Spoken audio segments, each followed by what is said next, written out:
Ok. Entonces, el examen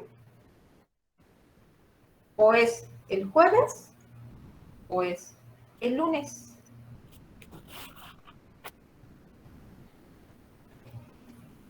Doctora, ¿no cree que se pueda unos días más? Es No. que es mucha información. Sí, pero no es Queríamos de ver eso. ahorita. O sea, ya Sí. tenemos bastantes semanas viendo los temas y ustedes sabían que iba a haber examen, ¿cierto? Entonces, ¿por qué no se puede? Porque después tenemos que hacer el extraordinario. Los que se lleguen a ir, los que lleguen a reprobar, van a tener que presentar examen extraordinario. Y si aplazamos más el tiempo, obviamente a quienes le vamos a acortar va a ser a los compañeros que estén en examen extraordinario. Déjenme buscar.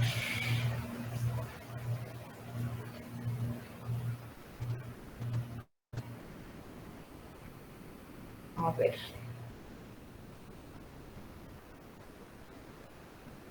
Sí, miren, del lunes 6 al viernes 10 son las fechas de examen ordinario. Y el examen extraordinario es del lunes al miércoles. Entonces, los que se vayan extraordinario tendríamos que estar presentando, aplicando examen lunes o martes, para que haya tiempo de calificar, se suban sus calificaciones a la plataforma y se generen sus recibos. Después los de título de suficiencia nada más son lunes y martes. Si alguien se va, sí, igual, o sea, nada más tendría que ser cualquiera de esos 2 días, pero obviamente si nosotros atrasamos más el examen ordinario, doctores, tienen menos posibilidades sus compañeros que están en mayor peligro de que otra cosa pase, que son los de extraordinario y los de título. ¿Ok? Buenas tardes. Buenas tardes. Ok. Sí, doctora. Las secretarias se van, salen a las 3 de la tarde. ¿Qué necesita? Las laminillas, lo que pasa es que... Tiene que venir a pedirlas en la mañana esas. Ay, es que mi mamá le dio la cita al doctor a las 3. Si viene a pedir usted laminillas, se las entregan los secretarios, pero de 7 de la mañana a 3 de la tarde. Venimos hasta el día 14. El día 14 las puedo venir a pedir. ¿Son pacientes de qué? ¿De qué especialidad? Oncología. Oncología. ¿Ya la dieron de alta? No, de hecho ahorita está en quimio. No, a ver, no, ajá. ¿Para qué quiere sus laminillas? ¿Dónde la van a mandar? Lo que pasa es que se lo hicimos nosotros particular. Ok, a ver, le explico. Si usted se quiere llevar las laminillas, se las puede llevar. No le recomiendo que se las lleve ahorita. Su mamá no ha concluido su tratamiento. Ajá. ¿Sí? Lo más recomendable es que si usted se las quiere llevar porque usted las pagó, porque ustedes lo hicieron, es que hasta que su mamá la den de alta. O sea, no que la den de alta ahorita ni que termine. Tiene que terminar sus quimioterapias, le tienen que decir que ya está estabilizada, que ya no tiene ningún problema y que nada más le van a dar seguimiento cada 6 meses. Cuando le digan eso, usted puede venir por su material y llevárselo. Si se lo quiere llevar ahorita, se lo puede llevar, pero si llegaran a pedir algún otro estudio adicional, va a tener usted que traer su material, le tiene que volver a dar el médico una orden de ingreso del material y se tiene que volver a meter aquí e iniciar el proceso. Si requieren algo más, ya nada más mandan pedirlo los médicos aquí y es más fácil, si no se va a tardar más en cualquier otro proceso que se tenga que hacer. El material es suyo, se lo puede llevar, aquí se guarda 5 años, ¿ok? Pero cuando se lo quiera llevar, yo le recomiendo que sea hasta que den de alta a su mamá de aquí. Es lo más recomendable. Es que de eso no me explicaron. Los chicos me dijeron que ya como ya me dieron el resultado, que la laminilla me la tenía que llevar yo a casa. No. Que cuando las volvieran a necesitar, pues nada más las iba yo a volver a traer. Fue lo que me dijeron. No, lo más recomendable es que las deje aquí y hasta que den de alta a su mamá, puede venir y llevárselas. Es lo más recomendable. Bueno, muchísimas gracias. Nada que agradecer. Que estén bien, hasta luego. Buenas tardes. Perdón, doctores. Entonces el punto es que Para examen extraordinario tenemos solamente 3 días y para título de suficiencia son 2 días. Entonces tenemos que tener suficiente tiempo para que estudien porque efectivamente allí sí es más, son más temas. Allí sí es todo lo que vimos todo el semestre. ¿Ok? Entonces es la segunda parte del examen ordinario. ¿Qué temas son, Pablo? Vendría desde neoplasias hasta, bueno, hasta ahorita, aparato digestivo. Ajá, así es. ¿Ok? Sí, doctor. Entonces, para que me avisen ya nada más, Pablo, qué día va a ser el examen, ¿ok? Si lo desean el jueves o lo quieren hacer el día lunes. Entonces, a ver, ¿en qué parte Doctora, en qué doctora, creo que permíteme, hay una... Ah, ok. permíteme, Jorge, ¿en qué parte de gastrointestinal vamos? De Nos quedamos hecho, en ya el lo... intestino, ¿Dónde? ¿cierto? Nos quedamos en intestino. El intestino. Ok, ya nos falta poquito. ¿Qué pasó, Jorge? Ah, sí, doctora, le quería decir que si no hay una forma de saber las calificaciones del primer examen. Sí, se las mando el miércoles a Pablo, pero ojo, doctores, aunque tengan la calificación, necesitan sacar 12 para que puedan reprobar el examen que sigue, el parcial. Ok, entonces ustedes tienen que estudiar como si hubiesen reprobado la primera parte del ordinario, ¿sale? Yo se las mando el miércoles con Pablo. Y Sí, doctora. este, ¿qué otra cosa? Doctores, recuerdan que les dije que aunque no expusieran tenían que mandar sus presentaciones, ¿verdad? Sí, por ejemplo, mi equipo es el último en pasar y ya nada más estamos modificando ciertas cosas nada más del documento para ya mandárselo. Ok, necesito sus presentaciones a más tardar el miércoles para revisar que cumplen con el requisito. Quien no Disculpe, envíe, doctora, otra... permíteme, Jorge, quien no envíe sus presentaciones el miércoles, quedamos que iba a restar ¿cuántos puntos en la calificación final, doctores? Pablo, ¿te acuerdas? No recuerdo eso, doctora, disculpe. ¿Y cuántos quedamos que iba a restar? Dijimos que no sumaba, ¿sí se acuerdan? Dijimos que no sumaba, pero sí restaba. Sí. ¿Cierto? Dijo que un punto. Un punto, bueno, ok, les quito un punto, yo les había dicho 2, un punto. Quien no tenga yo el equipo, porque no se vale de que es que yo sí lo hice, pero fulanito no lo hizo. Ustedes organizaron los equipos, los dejé que organizaran el equipo como ustedes quisieran. Los equipos que no tengan sus presentaciones, doctores, le vamos a quitar un punto en su calificación final. ¿De acuerdo? Jorge. Sí, doctora, gracias y perdón por interrumpirla. Nada más quería preguntarle si sí le llegó nuestra presentación del equipo de que le tocó riñón. Es que como no hemos tenido respuesta, queríamos saber si sí la enviamos bien y todo eso. A ver. ¿La mandaron apenas? Ya Porque tiene como... revisé otras presentaciones. Déjame ver. Ah, justo la mandamos hace 8 días, doctora. Las que revisé fue la segunda parte de gastro. Me la mandó Raquel, la de ustedes, si mal no recuerdo. Así es, la enviaron Ok. mi compañera Raquel. Está bien. Y Muchas me mandó gastro, me mandó Raquel, me acuerdo de Raquel por la notita que puso. Y que no, esa fue creo que fue del... No, sí fue de esta parte, me mandaron la segunda parte de genital femenino, ¿no? Sí, doctora, se le envió a mi compañero Roberto Montes. Ajá, ajá. Entonces, son los que tengo, doctores, ¿de acuerdo? Sí, Doctora, doctora. bien femenino, la primera parte le mandó la presentación. Sí, a los que ya me mandaron presentación y ya les envié, ya no hay problema. Ah, ok, ok, ok. Y otra pregunta, doctora, ¿el examen también va a ser escrito como el pasado? Sí, sí, son presenciales los exámenes. Ok, gracias. Sí. Y voy a coordinarme con...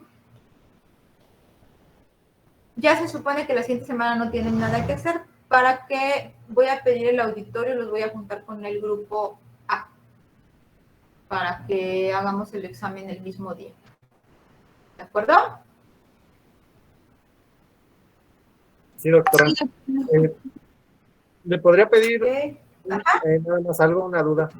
¿No podemos hacer algún examen cuando se trata del tiempo de otra materia, verdad? En exámenes ordinarios, en cuando ya es tiempo de exámenes ordinarios, el horario ya no cuenta. ¿Ok? Ya Ajá, se es que pueden acomodar, ya la se pueden doctora acomodar los horarios como sea. ok, es que la doctora de Parma quiere hacernos el examen el lunes, el último parcial, pero no tenemos clase con ella el lunes, es el martes. Entonces, igual para comentárselo mañana que tengamos clase con ella. Cuando la siguiente semana, ojo, ahí la siguiente semana es semana de exámenes ordinarios, ¿ok? Entonces, en las semanas de exámenes ordinarios, habitualmente los horarios ya no se respetan. Ajá. ¿Sí, Ok. Pablo? Sí, Ya podemos programar examen cualquier día. ¿Sí? sí, perfecto. Doctora, perdón, una pregunta. ¿Y su examen entonces a qué hora sería? Les confirmo nada más la hora, pero yo creo que va a tener que ser muy temprano. O muy temprano o tarde. Ujú.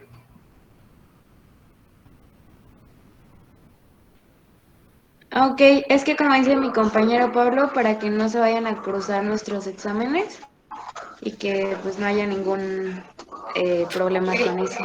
¿Qué tienen programado ahorita de exámenes la siguiente semana? Hasta ahorita nada más tenemos me parece que de prácticas de campo, algo así. ¿Qué día Farm, es? el de Farma es perdón, el de prácticas probablemente el miércoles, todavía no está bien definida la fecha, pero el de Farma sí va a ser el lunes, la doctora sí quiere que sea el lunes. ¿A qué hora les va a hacer examen la doctora? Si no, ahorita yo le mando mensaje a la doctora para preguntarle cómo se los organizó. No nos ha dicho, ¿No les ha dicho? no, nada más nos dijo que iba a ser el lunes para ya terminar.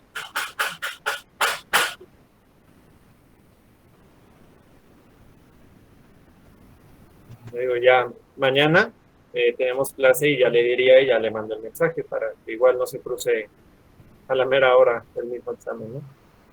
Ok, entonces, bueno, la doctora no les ha confirmado fecha. No, Ok, entonces nosotros quedamos confirmados para el lunes. sí, ¿De acuerdo? Entonces, para no tener problemas y no se empiecen ustedes a amontonar y no se les cargue el trabajo, como me dijo Pablo, estamos muy cargados de trabajo. Entonces sepan que el examen de patología va a ser el lunes y lo hacemos a las 7 de la mañana, doctores, ahí en la facultad. ¿De acuerdo? sí, doctora. Ok, entonces para que ya lo anoten en su calendario, Pablo, por favor, ya quede programado ese día. Sí, ¿Alguien más, doctores? ¿Tienen alguna pregunta?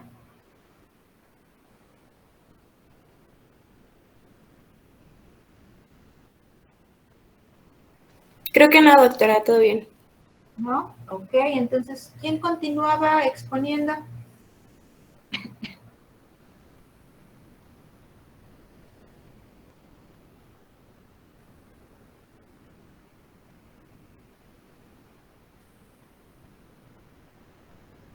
me comentan que ahorita presentan, doctora. Un momento, por favor.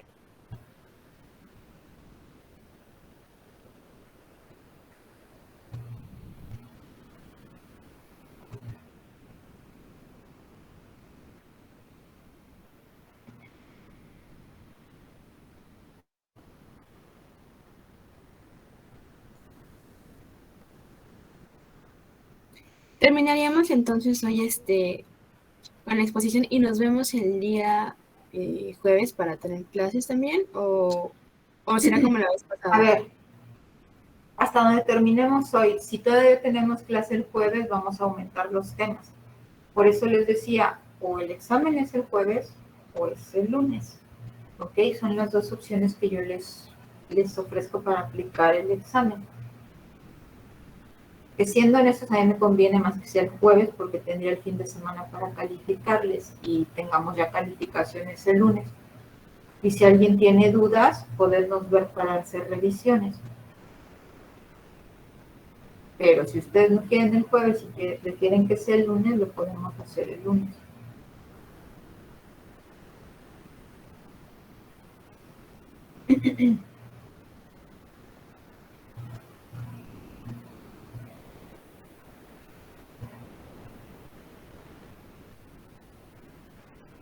¿Hay manera de que le podamos confirmar más tarde el día del examen o ya ahorita mejor? Pues si me confirman a más tardar mañana y escogen jueves o lunes. ¿Ok? Gracias, doctora. Sí.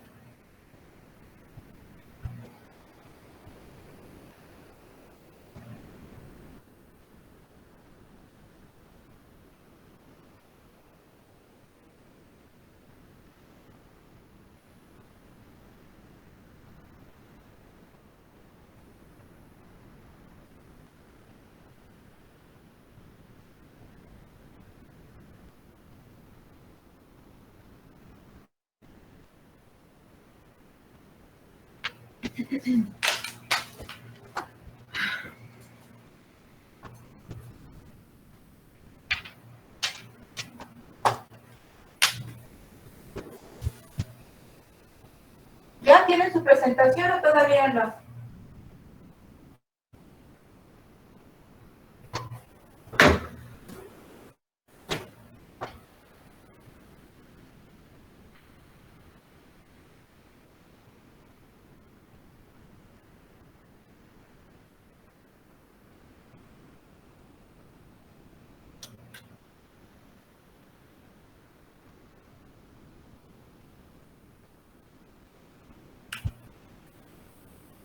Ok, vimos.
¿Listo? ¿Quién va a empezar? A ver, esa parte ya la habíamos visto. La primera diapositiva ya la habíamos visto.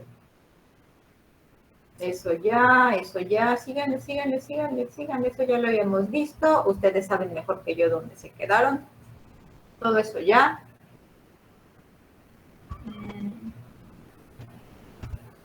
Después. A ver, la siguiente diapo.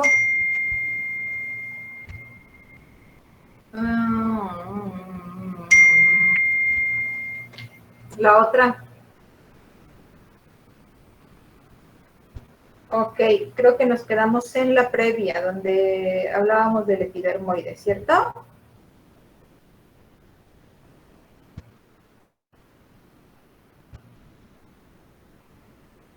Sí, fue en esa. Ok. Entonces, empiecen, por favor. Sí, doctora, ¿me escucho bien? Sí. Ok. Bueno, entonces, ya la clase pasada hablábamos de algunos tipos de lesiones del cuello uterino. Ahora vamos a hablar del carcinoma infiltrante cervical. Entre los carcinomas del cuello uterino vamos a tener que, en cuanto a frecuencia, va a tener mayor porcentaje el carcinoma epidermoide, seguido del adenocarcinoma con un 20%, y por último el neuroendocrino con menos del 5% de frecuencia. Todos estos tipos de carcinoma van a estar asociados a la infección por VPH, además de que en los últimos años, las últimas décadas, el porcentaje del adenocarcinoma ha aumentado considerablemente, principalmente por dos razones. Una, por la disminución de la incidencia del carcinoma epidermoide, es decir, que ha bajado su porcentaje de frecuencia, y también porque el porcentaje de detección por pruebas de Papa Nicolau de este tipo de carcinoma también ha bajado bastante en los últimos años, y por eso ha aumentado su frecuencia de pues que se presenta, ¿no? En cuanto a la incidencia del carcinoma epidermoide, se da principalmente en las mujeres alrededor de los 45 años y que 10 o 15 años antes se les haya detectado una lesión intraepitelial escamosa. ¿10 o 15 años? Ajá, de 10 a 15 años después de haber sido... ¿Cómo? Es menos tiempo, no necesita pasar tanto tiempo una paciente para que de una lesión se transforme a un carcinoma, ¿de acuerdo? A un carcinoma invasor. Una paciente, por ejemplo, les puedo decir que de una lesión de bajo grado para pasar a una lesión de alto grado, lo que antes era el NIC3, por ejemplo, me ha tocado ver pacientes que en un tiempo de 2 años han progresado. Entonces, imagínense, 15 años, estamos hablando de que la paciente pues ya estaría bien muerta, ¿no? Habitualmente, como lo mencionábamos en la clase anterior, como los virus que provocan las lesiones y el carcinoma son los virus de alto riesgo, su proliferación es mucho más rápida que de los de bajo riesgo, ¿de acuerdo? Entonces, pasa menos tiempo desde que una paciente inicia con una lesión hasta que se puede hacer un carcinoma. A ello hay que aumentarle, por supuesto, los factores de riesgo que la paciente siga agregando en el transcurso desde que se hizo el diagnóstico de una lesión de bajo grado a que continúe progresando, ¿de acuerdo? Ah, ok.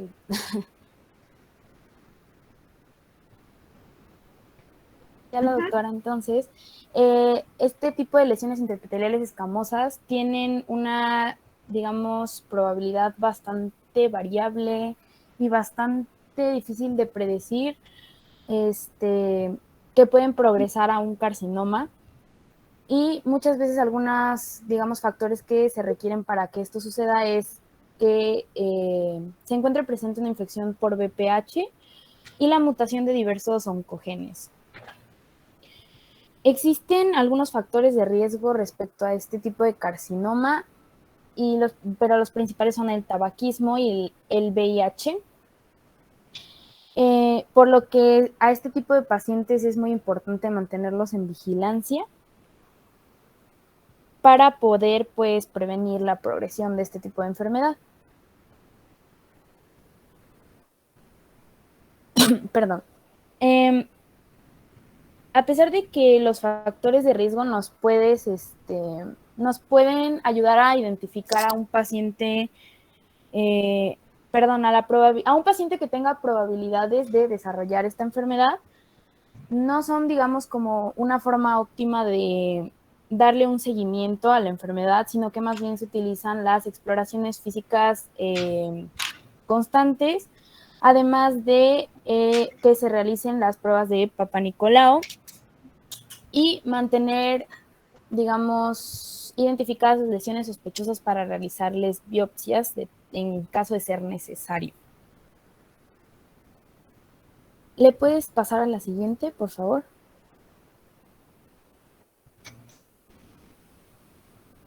Ay, perdón, permítame un momento.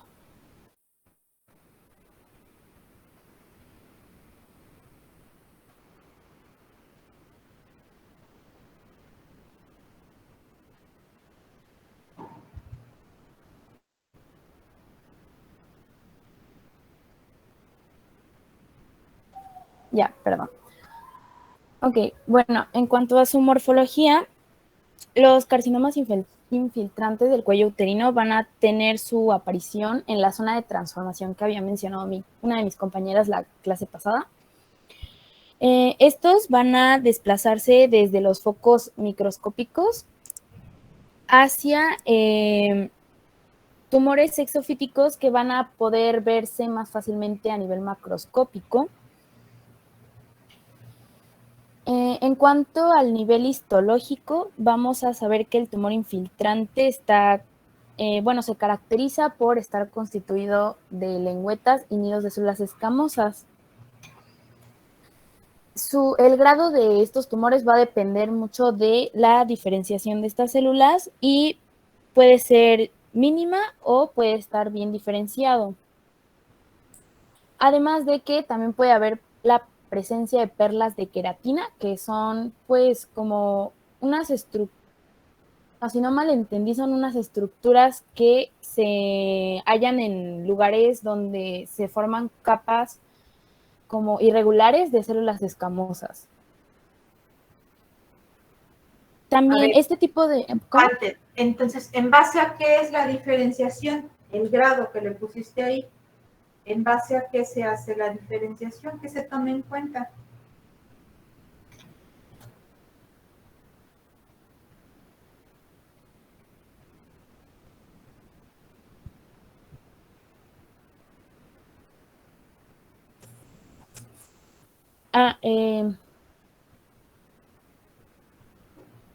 Pues está relacionado con las perlas de queratina, ¿no?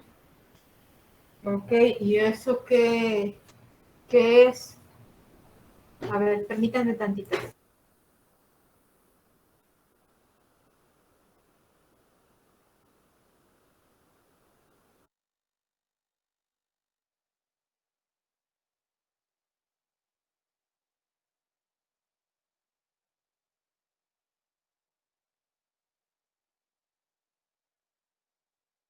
Ajá, entonces el grado de diferenciación en base a qué se hace.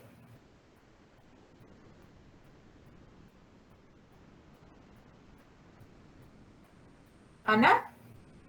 Sí. Pues le decía que sí tenía relación con las perlas de queratina, con el desarrollo de perlas de queratina. Ok, y entonces sí tiene relación con eso. Y entonces, ¿cómo le llamamos a los grados de diferenciación que le pones allí? ¿Cómo lo reportamos habitualmente? Pues por lo que leí, decía que podía ser diferenciación mínima o podía ser pues bien diferente, pero no estoy segura. Ok, entonces, la diferenciación en los carcinomas epidermoides, ¿okay? Así se llama el carcinoma del cérvix. ¿Por qué? Porque simula a la piel, doctores. Recuerden ustedes que la diferencia entre el epitelio del cérvix, del exocérvix específicamente, con la piel, es que el del cérvix no produce queratina, doctores, ¿de acuerdo? Mientras que la piel sí tiene el estrato córneo, que es el que produce la queratina y es el que hace que la piel sea gruesa y el que le brinda la protección. Entonces, en el carcinoma epidermoide se llama así porque se parece a la piel. ¿Por qué se parece a la piel? Porque va a empezar a producir queratina, doctores, ¿de acuerdo? Y entonces, mientras más queratina tenga, va a ser mejor o bien diferenciado. Mientras menos queratina tenga, va a ser poco diferenciado. Luego, entonces, de ahí tenemos que el carcinoma epidermoide se va a clasificar como poco diferenciado, moderadamente diferenciado y bien diferenciado, doctores. En el poco diferenciado no vemos formación de perlas córneas o no hay queratina, doctores, ¿de acuerdo? Mientras que en el bien diferenciado vemos perfectamente cómo las células están queratinizando, ¿ok? Continúa, por favor, Ana. Sí. Perdón, doctora. Entonces, entre más queratina haya, o sea, entre más acumulación haya, es por lo que se forman las perlas de queratina. Las perlas de queratina, hagan de cuenta que nada más, a diferencia de la piel, recuerden ustedes que en la piel, el estrato perdón, el estrato córneo en la piel, doctores, es la capa más superficial, ¿ok? Entonces, hasta arriba es que nosotros vemos el estrato córneo, es la queratina. En el caso del cérvix, doctores, lo que sucede es que las células neoplásicas se van a disponer como formando remolinos, doctores. Ajá. Y el centro de esos remolinos habitualmente va a ser una célula que esté queratinizando. Para nosotros el tener presencia de queratina significa, doctores, que ya sea que veamos un disqueratocito, que es una sola célula que queratiniza, o que veamos las perlas córneas, que las perlas córneas es como si viéramos un racimito así de uvas eosinófilo, o sea, bien rosita, doctores. ¿De acuerdo? Ok. No tengo en la charola ninguno. Si no les mostraba. Doctora, entonces, ¿se podría decir que, por ejemplo, cuando es un epidermoide con diferenciación? Perdón, sí, te escucho. Denme chance de compartir, por favor. Te escucho, Mónica. Sí, cuando es un epidermoide con diferenciación moderada, ¿vamos a ver estos remolinos en vez de las perlas de queratina? ¿O tampoco se verían? A ver, cuando está bien diferenciado, ¿vamos a ver las perlas de queratina? No, en la diferenciación moderada, antes de que esté bien diferenciado, sí se van a ver apenas los remolinos. Miren, cuando está poco diferenciado no vemos nada de queratina. Nada. ¿Ok? Y cuando está moderado o bien diferenciado es dependiendo de la cantidad de queratina que vemos. Ahora sí que es una variante o una variable interobservador. Porque, por ejemplo, si yo nunca he visto uno que tenga mucha queratina, con uno que veo que tiene poquita, se lo voy a llamar bien diferenciado. ¿Ok? Lo importante aquí, ojo, a ver, les explico algo. De hecho, los libros de patología nada más manejan el bien diferenciado y el poco diferenciado. No hay puntos medios entre ellos, ¿de acuerdo? Bien diferenciado si tiene queratina, poco diferenciado si no tiene queratina, ¿de acuerdo? ¿Por qué nosotros incluimos el moderadamente diferenciado? Porque a veces los médicos se asustan si le ponemos poco diferenciado, ¿de acuerdo? Entonces, si le vemos, aunque es un poquito de queratina, lo ponemos como moderadamente diferenciado. Porque el problema realmente radica en que a menor diferenciación son más agresivas las neoplasias, ¿de acuerdo?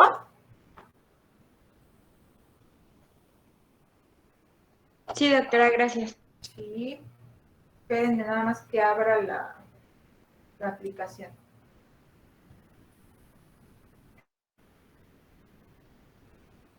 ¿Alguien más tiene preguntas?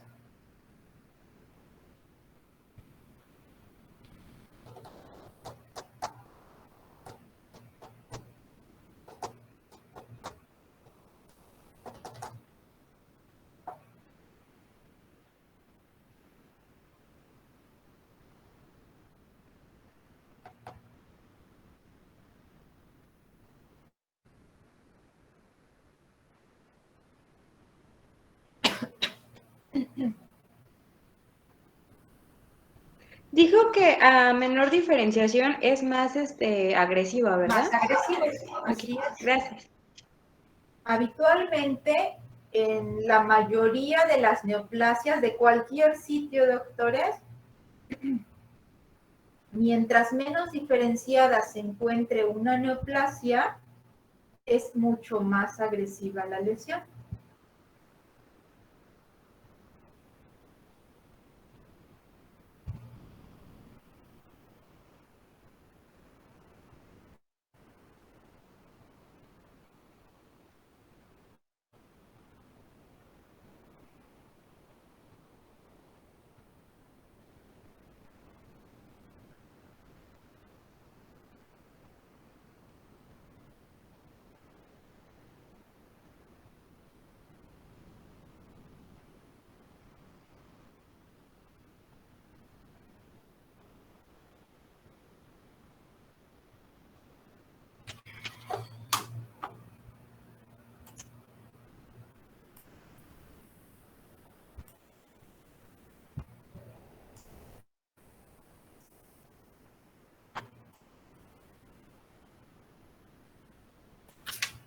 Me avisan cuando ya vean mi pantalla o mi microscopio en su pantalla, doctores, por favor.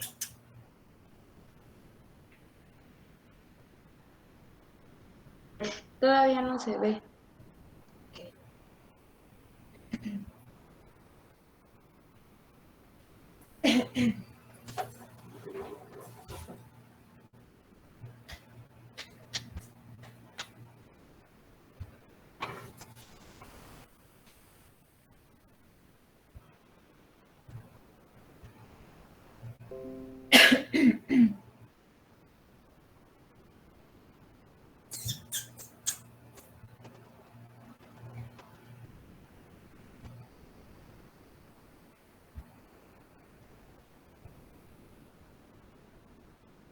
Doctora, ya se ve, pero se ve en negro Se ve completamente. oscura, ¿verdad?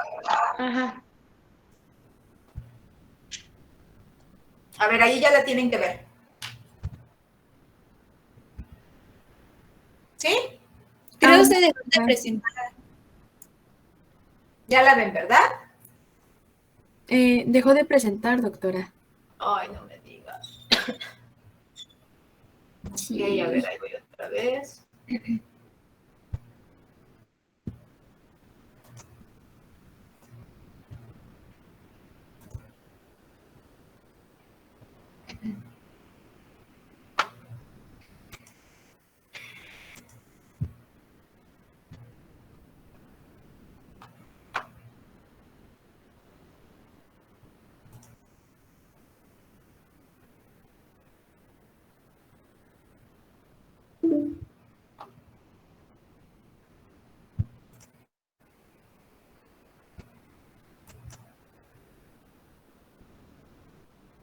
A ver, espérenme, no me deja compartir.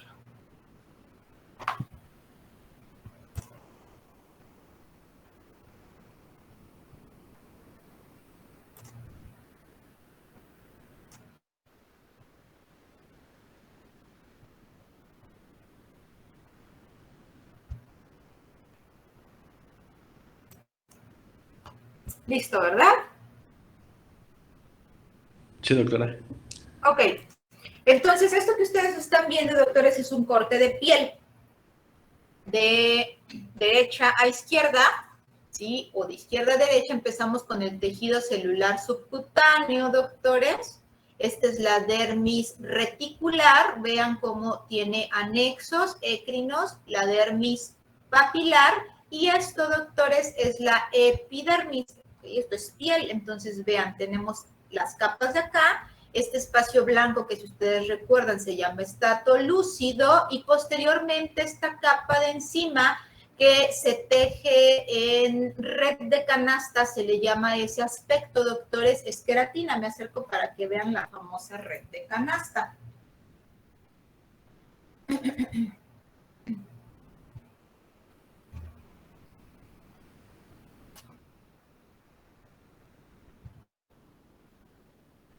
Ok, entonces esto que ven aquí, de aquí a acá, es epidermis, ¿de acuerdo? Recuerden ustedes que tenemos esta parte que tiene gránulos, es el estrato granular, por eso se llama así, doctores.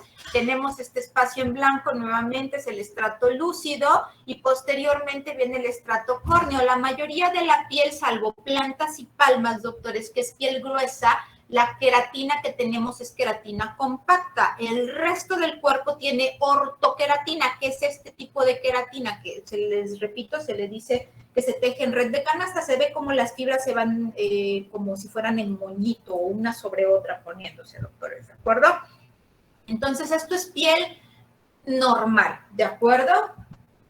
Entonces, vean, y de este lado la piel la mandan porque tiene una neoplasia. Vean,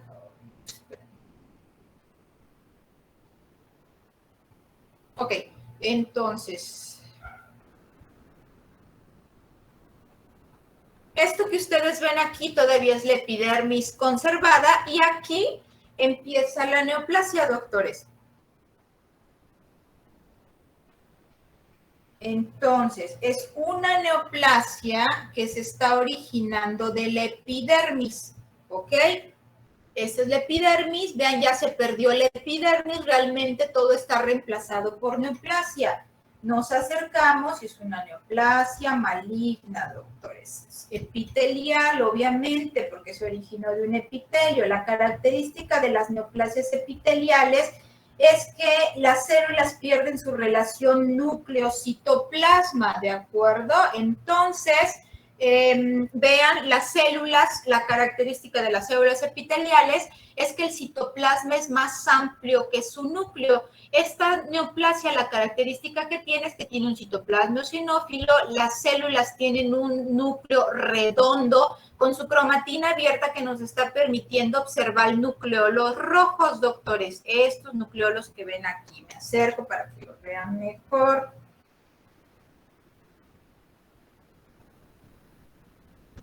Ok, entonces vean estos de acá, estos son nucleolos, ¿de acuerdo? Y este es un carcinoma epidermoide de piel, doctores. Les muestro, déjenme encuentro dónde está. Aquí está. Esta de acá es una perla córnea, doctores. Les decía que era como si las células se hicieran un remolinito, doctores. Espérenme, ya se desenfocó. Ok, esta es la perla córnea, doctores. Me voy a acercar para que la vean. La perla córnea, doctores, la queratina, recuerden ustedes que realmente son células anucleadas, ya perdieron su núcleo, y en esa parte, cuando logramos ver algunas células con núcleo, le podemos llamar paraqueratosis. Si ya no vemos ningún núcleo y solamente vemos el material eosinófilo, así como esto que estamos viendo aquí, le acaban de venir a dar mantenimiento al microscopio y lo dejan peor que como lo tenía. Ok, entonces, vean, esta es la perla córnea, doctores. Vean cómo el centro está eosinófilo, no hay ningún núcleo, doctores, y posteriormente las células se disponen alrededor de esa perla córnea. La perla córnea realmente es esto, y las células se están disponiendo alrededor de ella. Una célula como esta que ustedes ven aquí, déjenme busco otra que esté solita. Aquí hay.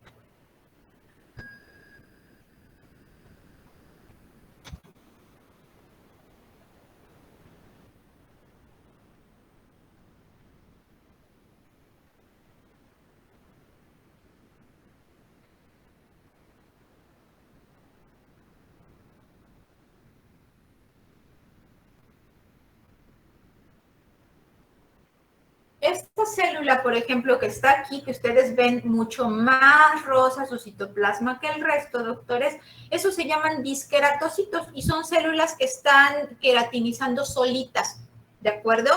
Cuando nosotros vemos por lo menos células como estas, cuando vemos disqueratocitos, eso le llamamos un moderadamente diferenciado. Cuando vemos que ya tiene presencia de células de perlas córneas, a eso le llamamos un bien diferenciado, ¿de acuerdo? En el cervix. ¿Estamos? Sí, doctora. Sí, doctora. ¿Okay? ¿Dudas, preguntas?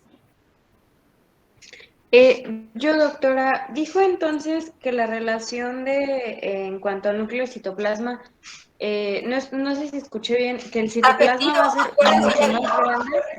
Está perdido, acuérdense, ya vimos neoplasias y dijimos que cuál era la relación núcleo-citoplasma normal. ¿Se acuerdan? Ya pongan su presentación, por favor, el equipo. ¿Recuerdan cuál era la relación núcleo-citoplasma normal? Ajá, que el núcleo va a ser pues más pequeño que el citoplasma. ¿Y cuál era la relación?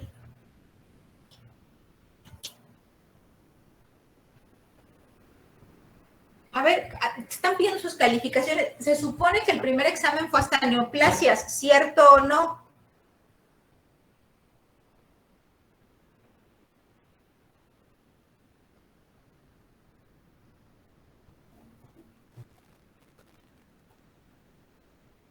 No, doctora, el primer examen fue... Patología general, sí es cierto. Ajá, fue hasta cicatrización, me parece. Sí.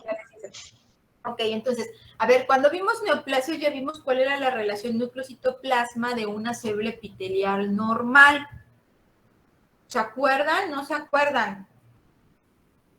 No se acuerdan porque no han estudiado. ¿Ven? Era de 1 a 4, ¿no? O 1 a 6. Ok, de 1 a 4 o de 1 a 6.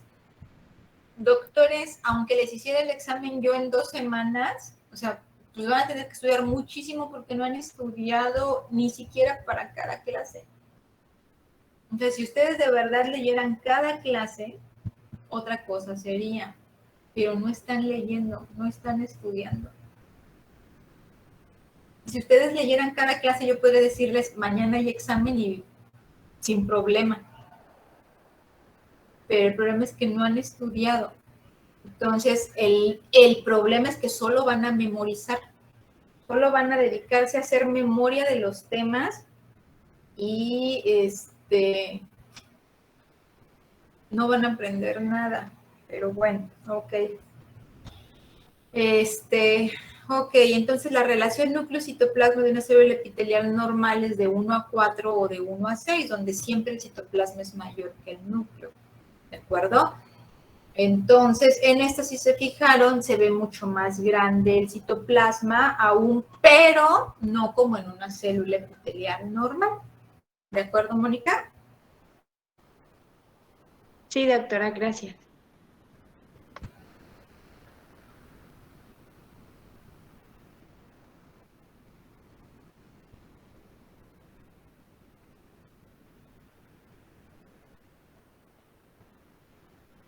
Ok, continúa, por favor, Ana. Sí, doctora. Perdón. ¿Qué estaba? Ah, sí, estaba mencionando lo de la diferenciación. Bueno, eso ya quedó claro, gracias a la doctora. Ahora, otra característica de que van a tener estos tumores va a ser que al infiltrar el cuello uterino, van a provocar que tome la forma de un barril. Y muchas veces cuando estos se extienden a los tejidos blandos, van a hacer o van a provocar que el útero se fije a estructuras pélvicas. De igual manera, ya sea que se extienda o no a los ganglios linfáticos, va a depender de la profundidad a la que se infiltren esos tumores, así como de la presencia de émbolos tumorales. Y por último, su probabilidad de metástasis va a aumentar desde un 1% para todos aquellos tumores que se infiltren a menos de 3 milímetros de profundidad, hasta un 10% de probabilidad para aquellos que se infiltren, perdón, me equivoqué, era 1% aquellos que se infiltran menos de 3 milímetros y de 10, hasta 10% aquellos que se infiltran a más de 3 milímetros. Ok, entonces, a ver, es importante que vean esto, doctores, y que lo entiendan. El hecho de que ustedes diagnostiquen a una paciente a tiempo, están dándole oportunidad a la paciente, doctores, de que pueda tener sobrevida libre de enfermedad y que tenga un buen pronóstico. Fíjense ustedes, si una paciente, su neoplasia mide menos de 3 milímetros de profundidad, doctores, y de extensión,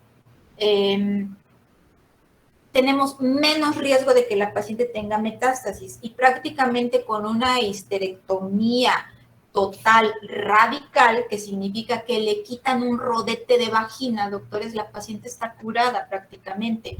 Mientras más grande sea la lesión, si mide más, recuerden, el TNM de cervix, de hecho lo etapifica, doctores, lo clasifica como 1A1 y 1A2, dependiendo de la profundidad y la extensión de la neoplasia. A mayor tamaño, la siguiente medida, doctores, es de 3 a 5 milímetros, ¿sí? Aumenta milímetros, doctores. O sea, nosotros como patólogos tenemos un aparato que se llama micrómetro y que nos permite medir en micras, ¿sí?, la profundidad de la infiltración de las neoplasias, sobre todo para cervix, porque hay que ser bien específicos porque de ello depende precisamente esto, qué probabilidades de metástasis tiene la paciente, de que se haya extendido la neoplasia a otros órganos, ¿ok? Es bien importante, si ustedes lo diagnostican a tiempo, si es un in situ o es un infiltrante que mide menos de 3 milímetros, doctores, la paciente con una histerectomía radical está prácticamente curada. Si la neoplasia mide más de 3 milímetros, doctores, desde un 1% estamos hablando de que se va a un 10%. La diferencia es abismal cuando es 1 milímetro la diferencia, doctores. Ahora ya se imaginarán, normalmente cuando llegan neoplasias, la mayoría de las pacientes que llegan por cáncer de cervix, doctores, llegan con lesiones enormes, que ni siquiera son candidatas a realización de cirugía, doctores. Las tienen que mandar primero a radioterapia para disminuir la carga tumoral, es decir, hagan chiquito el tumor y después vean si pueden operar a la paciente, ¿ok? Y el cáncer cervicuterino, ojo, cáncer cervicuterino es un término mal utilizado.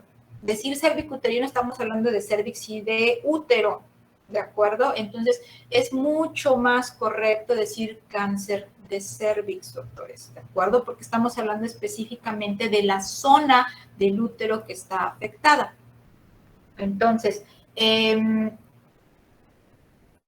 cáncer cervicuterino, el cáncer de cervix, doctores, es de los que salen más baratos diagnosticar, doctores. ¿Por qué? Porque la simple citología cérvico-vaginal realizada de manera continua, doctores, es diagnóstica. Una citología cérvico-vaginal es diagnóstica, doctores. ¿De acuerdo? Continúa, Ana, por favor. Sí, doctora. Ok, ¿le puedes pasar a la siguiente, por favor? Ok, bueno, por último vamos a ver algunas de sus características clínicas. Como ya había mencionado, esta va a ser en mujeres de alrededor de 45 años, pero también aquellas que nunca se han realizado una prueba de Papa Nicolau.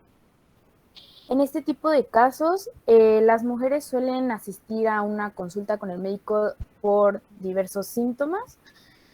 Bueno, no diversos, son poquitos, pero entre ellos está el sangrado vaginal inexplicable, la leucorrea, el dolor coital y la disuria. Como mencionaba ahorita la doctora, el tratamiento principal para este tipo de carcinoma va a ser una histerectomía radical o histerectomía con disección ganglionar, dependiendo de si se haya extendido o no a los ganglios linfáticos.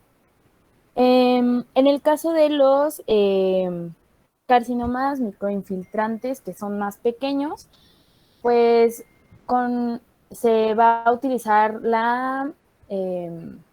el procedimiento del que también se hablaba la clase pasada, que es la conización. Y Ajá, y como mencionaba también la doctora, la radioterapia y la quimioterapia pues van a aportar diversos beneficios para también para aquellos pacientes en los que los tratamientos quirúrgicos no tengan un efecto curativo.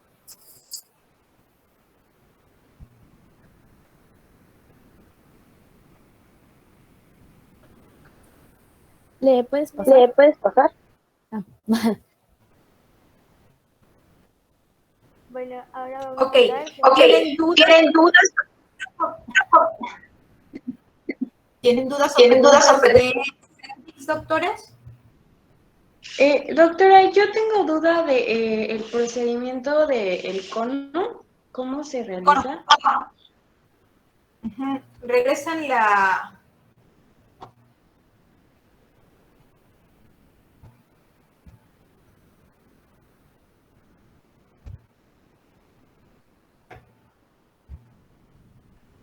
Ok. En esta diapositiva que les ponen, esta es como si vieran el cuello, ustedes, la paciente está en decúbito dorsal y ustedes le colocaron el espejo vaginal y están viendo ahí el cervix, ¿ok? Habitualmente estos procesos de conización, doctores, los van a realizar en el área de displasias, ¿sí? O donde está la colposcopía. Allí realizan un corte, ahí por ejemplo están haciendo el corte con un bisturí. Habitualmente no se hace así, son dos procedimientos diferentes o dos procesos diferentes, ambos son conos, pero cuando cortan con bisturí se llama cono frío, ¿de acuerdo? Y cuando se realiza la conización como la que hacen en las clínicas de displasias con el colposcopio, no se le llama precisamente cono caliente, pero es con corte con nitrógeno, doctores. Entonces, obviamente, la paciente no sangra, ¿sí? Van cauterizando la zona donde están quitando. Y lo único que van a quitar va a ser un fragmento de tejido alrededor del orificio cervical externo, Mónica. Entonces está el orificio cervical y con un asa, es un asa, doctor, es realmente la que va a cortar, ¿sí? Puede ser con un asa con la que quiten el rodete. Si la paciente tiene un cervix muy grandote, usan asa para ampliar más. Si la paciente tiene un cervix normal, utilizan un cono. Así es como la pistola. Tiene una figura así como si fuera un conito, pero invertido, ¿ok? Y entonces es el que van a colocar a la paciente y va a ser el que con el nitrógeno va a ir haciendo el corte. Cuando se hace en la clínica de displasias con el colposcopio y con nitrógeno, doctores, la paciente presenta sangrado, sí, pero no como si hicieran un cono frío. En Morelos no he visto que hagan conos fríos, por lo menos en las instituciones para las que trabajo. Me tocaba ver en México pacientes que tenían, por ejemplo, lesiones de cervix, doctores, que ya les habían hecho un cono, de la conización habitual, que eran pacientes jóvenes o que todavía tenían maternidad no satisfecha, doctores, que no se habían logrado embarazar o que, por ejemplo, tenían pacientes 22, 23 años y tenían lesiones de alto grado, que los límites quirúrgicos hacia el endocervix estaban positivos y que no era una opción hacerles histerectomía porque las pacientes querían tener bebés, doctores. Entonces, lo que hacían los cirujanos, los ginecólogos, era hacerles conos fríos. ¿Qué significaba? Que entraban y quitaban un fragmento más profundo del cervix, pero había que suturar después para que la paciente no sangrara y dejaban una sonda para que no se estenosara esa región. Entonces, son los únicos lugares donde yo llegué a ver en México, en la Gineco 4, que les hacían esos procedimientos a las pacientes, los conos fríos. Aquí en Morelos no me ha tocado ver que hagan conos fríos, la mayoría hacen los conos que hacen habitualmente en la clínica de displasias en colposcopía. Pero lo que hacen se llama cono precisamente porque quitan así un rodetito de lo que es el orificio cervical y el exocervix, y normalmente la zona del exocervix es grande y hacia adentro nosotros lo vemos chiquito. Entonces, por eso se llama cono, porque toma la forma así como está en esta figurita de un conito simulado. ¿De acuerdo, Mónica? Lo importante aquí cuando hacen conos los ginecólogos es que nosotros tenemos que reportar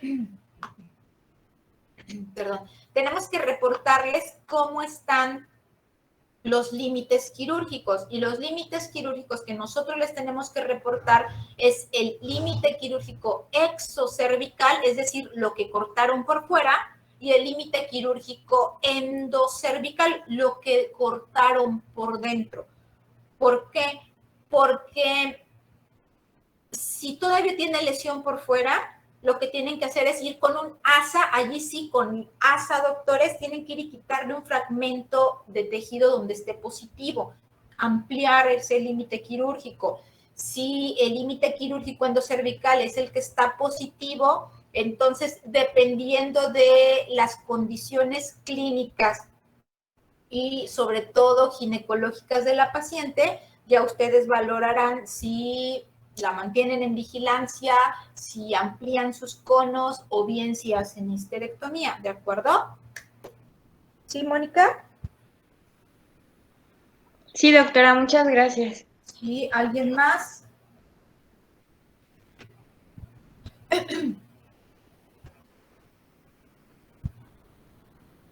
¿No? Creo que no, doctora.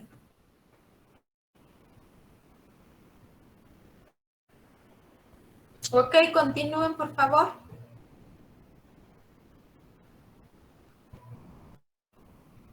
¿Le pasas a la siguiente?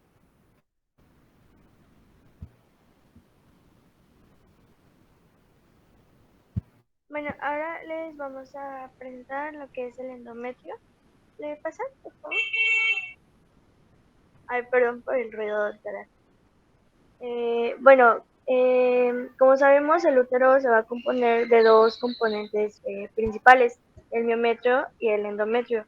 El miometrio va a estar compuesto por haces de músculo liso.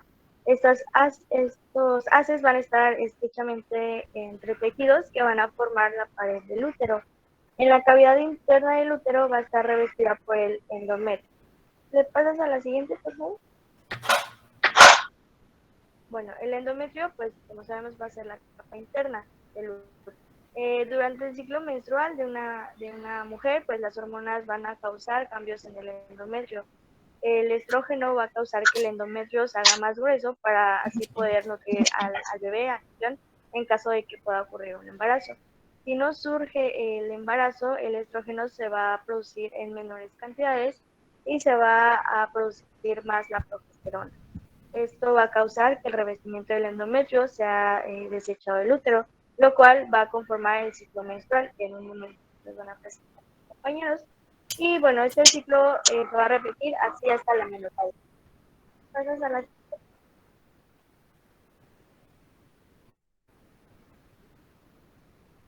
Bien, como dijo mi compañera, pues el endometrio va a sufrir cambios fisiológicos y morfológicos en respuesta pues a las hormonas esteroideas sexuales. Siguiente, por favor.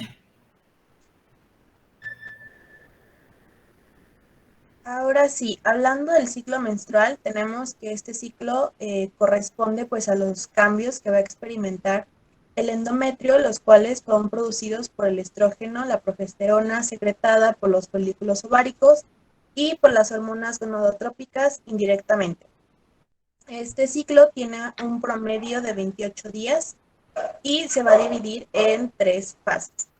La primera fase va a ser la fase menstrual o la menstruación, que va a comprender los primeros 3 a 5 días del ciclo, donde va a haber una disminución de estrógenos y de progesterona, al igual que va a haber un desprendimiento de la capa funcional del endometrio, y concluida esta fase, el endometrio va a quedar muy delgado.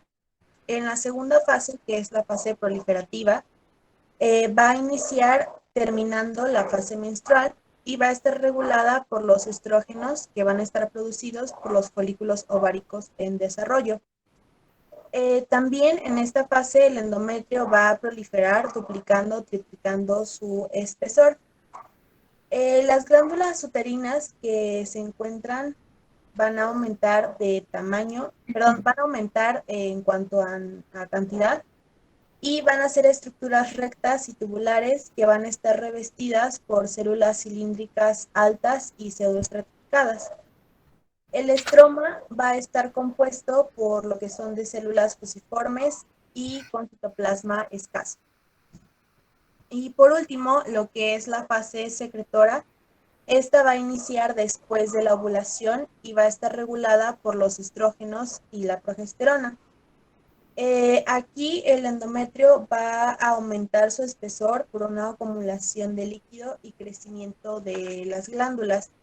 Tenemos que en la tercera semana de esta fase, las vacuolas basales se van a desplazar a la superficie apical y en la cuarta semana las glándulas se van a ver tortuosas y con un aspecto de hoja de sierra, acumulando glucógeno, mucinas y lípidos en su interior. Siguiente, por favor. Y bueno, en esta diapo tenemos una imagen de la fase proliferativa, en donde va a haber una mitosis presente y activa y no va a haber secreción de moco. Y en la fase secretora, pues como ya mencioné, se van a formar vacuolas secretoras por debajo de los núcleos en el endotelio glandular. Siguiente.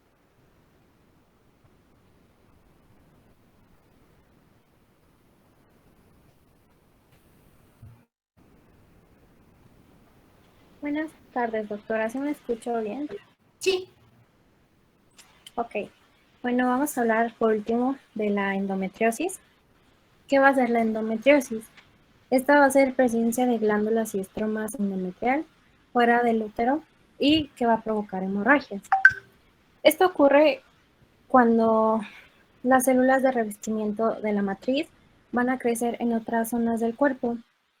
Puede causar dolor, sangrados abundantes, sangrados entre periodos irregulares y problemas de infertilidad.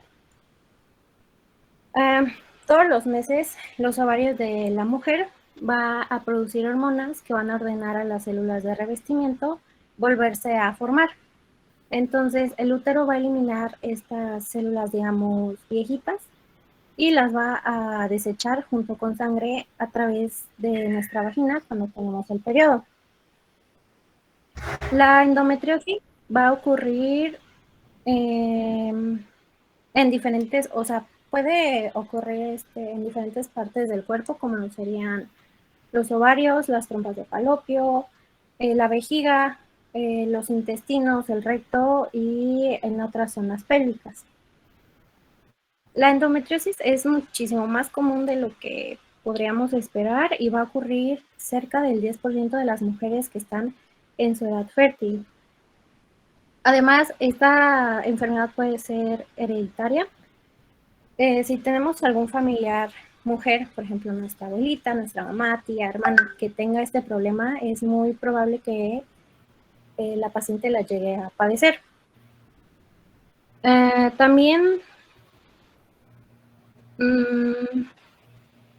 se puede presentar incluso cuando estamos empezando nuestros primeros periodos, cuando se empieza a tener los periodos, solo que aquí no es como que de tantas señales de que tenemos este problema. Ahorita les cuento por qué.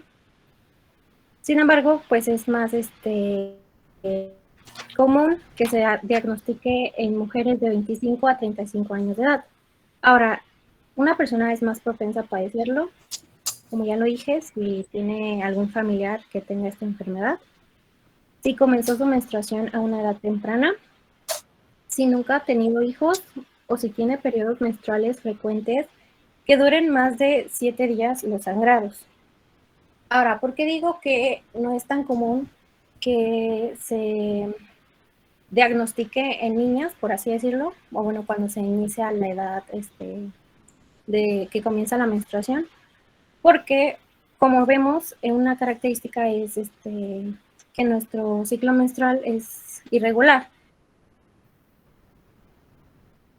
En estos casos, es bien dicho, o bueno, es bien conocido, que al iniciar nuestro ciclo menstrual puede tardar en regularse hasta 2 años. Entonces, por eso no es muy común que nosotras nos percatemos que tenemos esta enfermedad.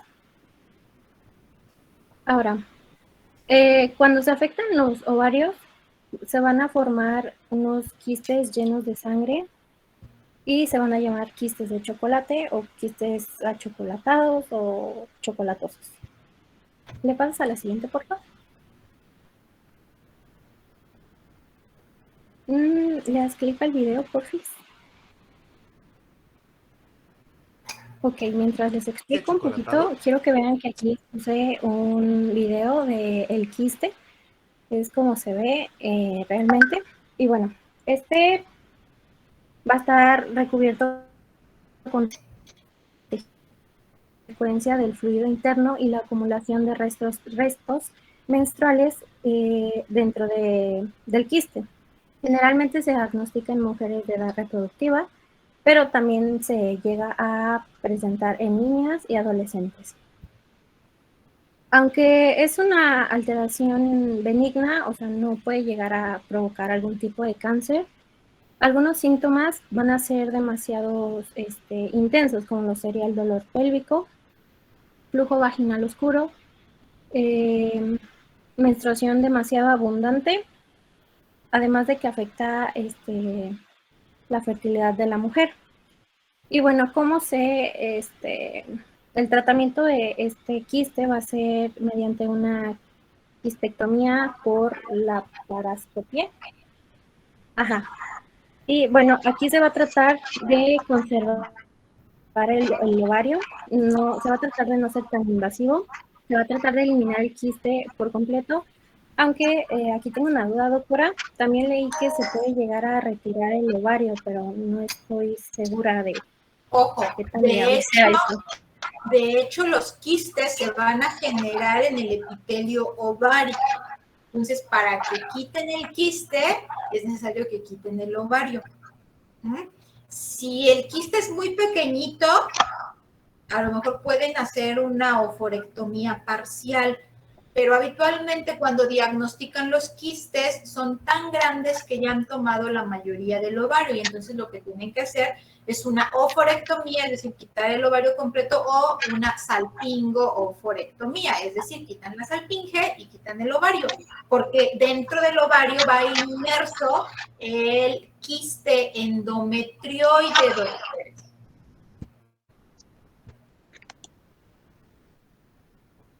¿Sí? Ok, sí, doctora. Es que había leído que de hecho se trataba de no quitar como el ovario por si la paciente aún era joven y quería como tener, no sé, bebés. Entonces tenía como esa duda, pero está muy bien, gracias. Normalmente no encuentran quistes tan pequeñitos, ¿ok? Y a fuerza, o sea, forzosamente, donde se va a originar el tejido endometrioide o el tejido endometrial, la endometriosis, doctores, va a ser en el ovario, y esto es en la superficie o bien entrando hacia lo que es una porción del estroma ovárico.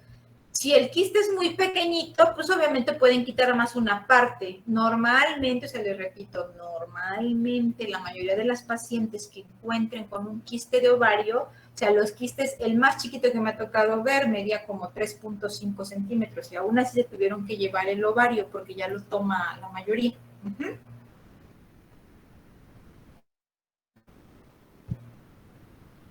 Doctora, y en los casos en los que sí se pudiera como nada más quitar una parte, ¿esos quistes se vuelven a formar Si en ya el no resto del ovario? ya no tiene más tejido endometrial, ese ovario ya no se forma, pero si tiene más tejido endometrial en otra zona, sí se va a formar. Gracias, doctora. ¿Sí? ¿Alguien más? Doctora, yo tengo una pregunta. ¿Una duda? Ah, perdón, no, adelante. Perdón, no, gracias.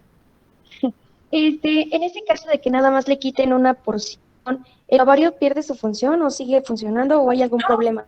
O más adelante, como dice mi compañera.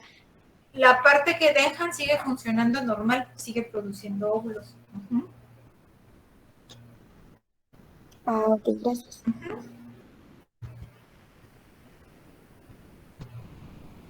Ah, sí, doctora, yo también tenía una duda de si los quistes solo se formaban en los ovarios o podían aparecer como en otras zonas, nada más ahí. Es más frecuente que el quiste se forme en el ovario, pero en cualquier órgano puede haber endometriosis. y lo que ocasiona no son quistes, pero sí suelen ocasionar, por ejemplo, en intestino, ocasionan adherencias interasa. Es decir, como normalmente el tejido endometrial va a aparecer en la serosa, en la superficie del intestino, hagan de cuenta que si aparece aquí, pues se va a plegar con el otro fragmento de intestino que tenga cerca y entonces las pacientes se van a ocluir. Ajá. A lo mejor ustedes que son mucho de ver videos, van a ver que hacen imágenes o tomas laparoscópicas, doctores, de tumores o bueno, de pacientes que tienen endometriosis y que ven la zona donde está la endometriosis así, que está sangrando, que se ve muy congestiva. Esos los casos así como que yo creo que los cirujanos quisieran que sí se vieran la mayoría. Pero, por ejemplo, nosotros recibimos a veces casos que quitaron, por ejemplo, apéndices por apendicitis, y cuando nosotros vemos al microscopio, pues no es apendicitis, más bien tiene un poco de endometriosis. O este caso del intestino que les cuento, me tocó verlo a mí y nada más, o sea, macroscópicamente no se veía hemorragia, no se veía ninguna dilatación, no se veía nada, solamente la adherencia interasa. Entonces, al meter yo el corte de la adherencia interasa y al verlo al microscopio, resulta que lo que estaba ocasionando ese plegamiento y adhesión de las asas intestinales era el tejido endometrial, doctores, ¿ok? Entonces, los casos que les van a poner, la mayoría de casos que van a ver ustedes en video son casos como quisieran que así se vieran todos. Muchos de ellos no son así, ¿ok? Entonces, quistes habitualmente solo en el ovario nos van a hacer, en el resto nada más nos van a hacer presencia de tejido, ¿ok? Y recuerden que la definición como tal es que tiene que haber glándulas y tiene que haber estroma para que se pueda llamar endometriosis, si no, no se llama endometriosis, ¿de acuerdo? Le podemos llamar como quieran y de hecho la mayoría le llamamos o endosalpingiosis o cualquier otra cosa, pero no endometriosis y no tiene tanto glándulas como estroma endometrial. Continúa. Ok, doctora, gracias. Ya por último, es que ya es todo el tema, pero yo tengo otra duda también. Sí. En caso de que salga la endometriosis o uno se presente, por ejemplo, en las trompas, ¿puede llegar a ocurrir digamos, un taponamiento? En las salpinges, sí. A ver, les decía yo, por ejemplo, ¿qué es lo que sucede en el intestino? Se va a plegar, el asa se va a pegar o se va a adherir con la que sigue. Lo mismo va a pasar en la salpinge. Puede hacer que la salpinge se pegue sobre sí misma. Es que con mis dedos es difícil, pero por ejemplo, si la cinta fuera, por ejemplo, la salpinge y aquí tiene una endometriosis, lo que va a empezar a hacer el foco de tejido endometrial es que va a empezar como a plegarla y entonces va a hacer que la luz quede plegada y entonces ya no va a permitir el paso adecuado ni de espermatozoides ni de los óvulos, doctores. ¿Ok? Y entonces no es que la tapone, sino que a veces causa problemas para el flujo continuo, no la tapa como tal, sino que, por ejemplo, toman formas diferentes, formas caprichosas y las ocluye de cierta manera sin que forme un nódulo por dentro que tape la luz, ¿ok? Pero sí puede ocluir el paso, obstruir el paso tanto de los espermatozoides como de los óvulos para que se lleve a cabo la fertilización. Y puede ser una de las causas también en las que podemos tener embarazos ectópicos. Ah, ok, de acuerdo, sí. Muy bien, gracias, doctora. Sí. Entonces, a ver, ¿por qué dicen ahí la endometriosis es la causa de infertilidad? Sí, pero dependiendo de dónde tengas la endometriosis, ¿ok? Porque si tienes una endometriosis en el intestino, pues no te va a ser infértil, ¿ok? En el intestino no. Pero si la endometriosis está en salpinge, entonces muy probablemente si esa sea la causa de la infertilidad, ¿de acuerdo? Sí, doctora.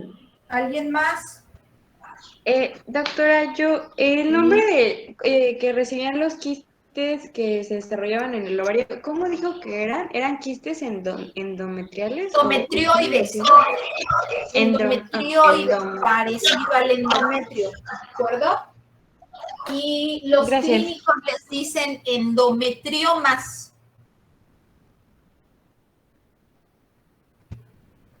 O sea, es un tumor de endometrio. Ellos le llaman así endometriomas, los clínicos le llaman así. Decía su compañera que se llama quistes de chocolate. No, más bien se dice que tienen contenido achocolatado, porque la sangre que se acumula allí es sangre vieja, doctores, y la sangre normalmente cuando ya es antigua se pone café, no es sangre roja. Recuerden que la característica de la sangre roja rutilante es fresca, y cuando la sangre se ve como oscura es sangrado antiguo. Entonces, en los quistes endometrioides, la sangre que hay, que se va acumulando, y por eso se forma el quiste, porque se va acumulando sangre, ya es de mucho tiempo.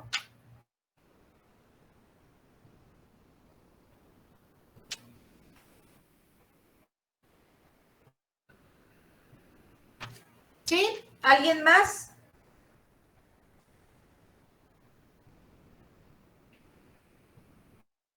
Yo, doctora. ¿Sí? Una pregunta, ¿de qué otras maneras se puede mandar una muestra en este caso de quistes o así, de cualquier muestra en donde tengamos un tumor o algo, hacia un laboratorio?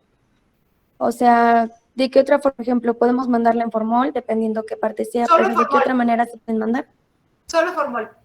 A ver, el único caso donde no lo deben de mandar en formol es cuando es un transoperatorio, acuérdense. Y los transoperatorios habitualmente los hacen en un hospital o en una clínica privada que ustedes paguen al patólogo para que vaya a hacerles el estudio transoperatorio. Es el único caso en el que el tejido tiene que ir en fresco. De ahí en fuera, todos los demás tejidos, todos en formol al 10%. Ojo, doctores, hay algunas patologías que solo si ustedes las sospechan, bueno, o están bien seguros de que esa es su probabilidad diagnóstico, porque el paciente ya tiene el diagnóstico y ustedes quieren corroborarla, sobre todo cuando hay depósitos de grasa, doctores. La manera de conservarlo no es formol, doctores, ¿ok?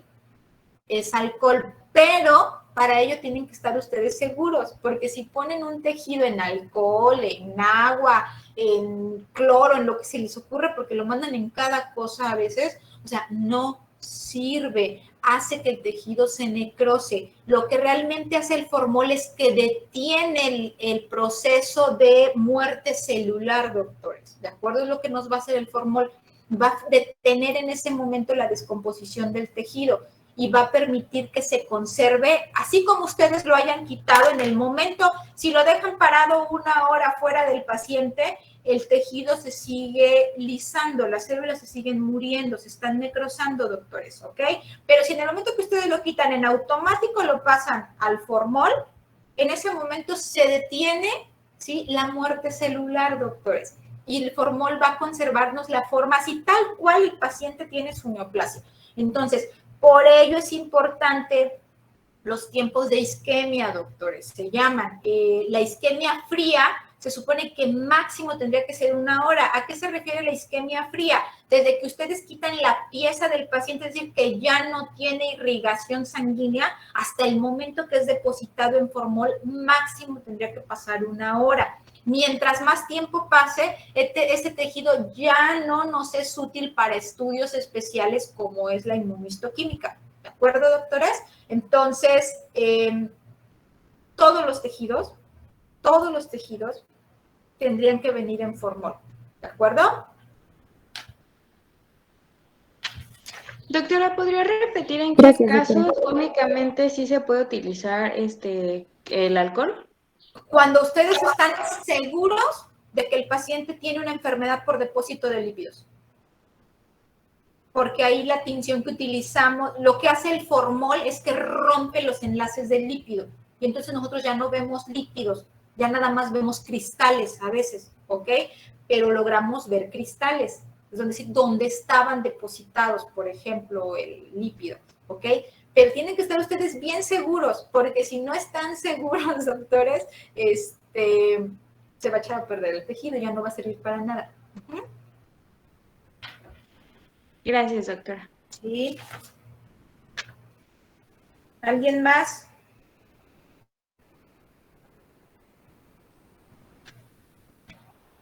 ¿No?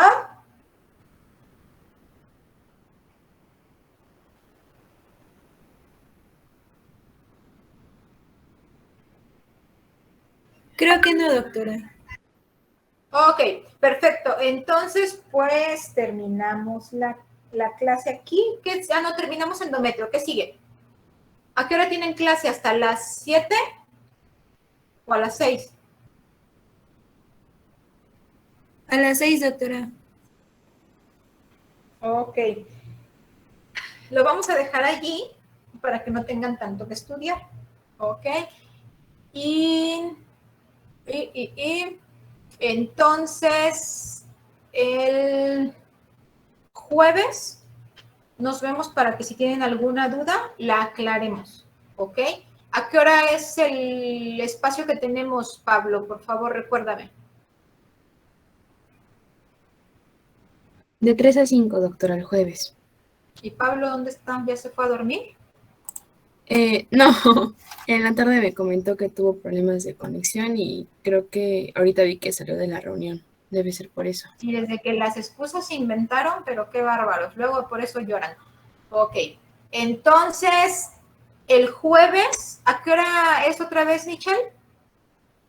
De 3 a 5, doctora. Ok, los veo a las 4 de la tarde. De 4 a 4:45 aclaramos dudas, doctores. ¿De acuerdo? Y, porque no creo que quieran el examen del jueves, ¿o quieren el examen del jueves?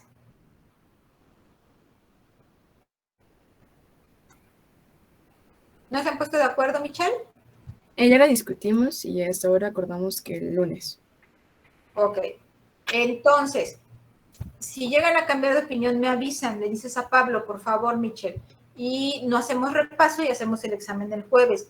Si el examen lo quieren el lunes, no se les olvide, lunes a las 7 de la mañana. No lleven cosas, solo lleven bolígrafo, lápiz, goma, esas cosas. No lleven tanta cosa porque ni la van a ocupar, ¿ok? Nada más yo les voy a llevar la hoja y ustedes no van a estar con qué escribir, no necesitan otra cosa.